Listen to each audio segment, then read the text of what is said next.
All right, y'all. So I'm just sitting here at my desk. Yeah, it's a little messy. I apologize. Trying to figure out why these scammers hate me, and there's only three things I could come up with. Yeah, just three things I can come up with.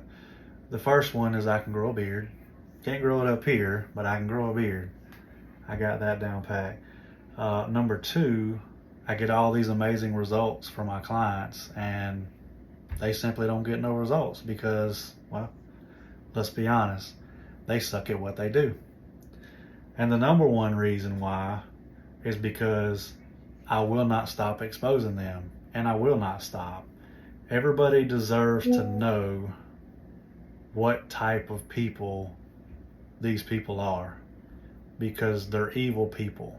They really are. I mean that. And I'm not trying to brag. I'm not trying to sound like a tough guy or a know-it-all. These people are evil people, and they will stand before the judge one day. Now, some people may view this as, why don't you just let it go?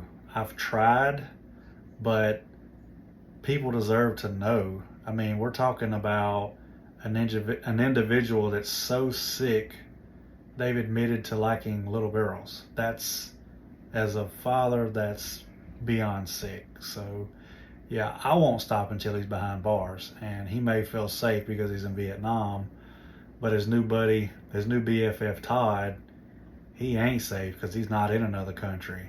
He's in Michigan. So he better watch what he posts from now on. But anyway, if y'all have any questions, leave them in the comments. Hope y'all have a great night.